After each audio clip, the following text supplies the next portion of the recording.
林王子4：森林的语言。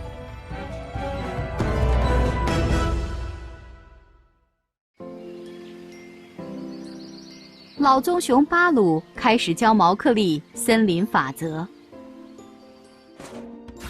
他告诉男孩去哪儿找好吃的坚果，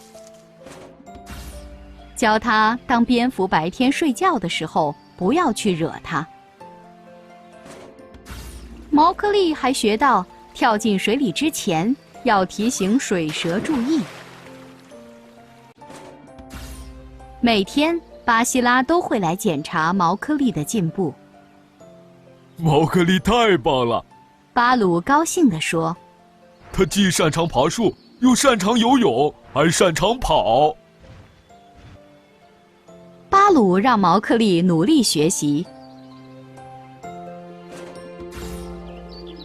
有一天，毛克利觉得学腻了。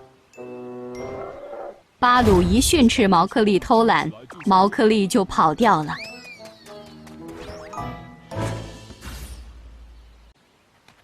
那个男孩哪儿去了？巴西拉到的时候问。巴鲁叹了口气：“唉，他生气跑掉了。”那个人类孩子太年轻了。巴西拉说：“也许他的大脑太小，记不住所有这些事情。”他不小了，会被杀掉的。巴鲁回答道：“所以我要教他森林法则。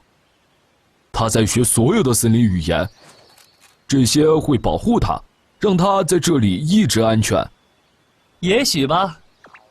巴西拉伸直一只爪子，欣赏着自己尖尖的指甲。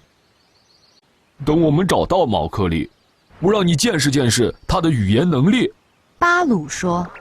可是谁知道他什么时候回来呢？我就在这儿呢。一个声音从上面传来。毛克利从一棵树干上滑下来，看着巴鲁。我回来是因为巴西拉，我还是对你很生气，你这个又肥又老的巴鲁。让巴西拉看看你怎么说那些森林语言。巴鲁说。哪一个？我知道所有的森林语言。毛克利得意洋洋。好，优秀的模范生。巴鲁逗毛克利。像狮子那样说话怎么样？毛克利低声说：“我们是一个血统的。”很好。巴鲁说：“现在像鸟那么说话。”毛克利发出一声老鹰的叫声。巴西拉很惊讶。现在说蛇语吧。毛克利说。他为自己的表现鼓掌，然后跳到了巴西拉的背上。他用后脚跟踢了踢黑豹的侧腰，看着巴鲁做了个鬼脸。总有一天你会感激我的。巴鲁嘟囔道。巴鲁，你怎么学会所有语言的？巴西拉问。棕熊骄傲地拍着自己大大的毛茸茸的肚子。我跟大象哈提学的。这时毛克利踢了一下巴西拉，抓紧了他的毛。嘿，巴西拉说：“小心我的肋骨。”总有一天我会拥有一个我自己的部落。毛克利骄傲地说：“我会带领所有动物穿过森林，我会一整天又玩又吃。”他大笑道：“还有，我会朝老巴鲁扔树枝和土。”嗖！巴鲁的大熊掌把毛克利从巴西拉背上打了下去。毛克利，巴鲁说：“你听起来就像只猴子，你和他们一起玩了。”毛克利躺在地上，他朝巴西拉看去，巴西拉的眼神变得很冷。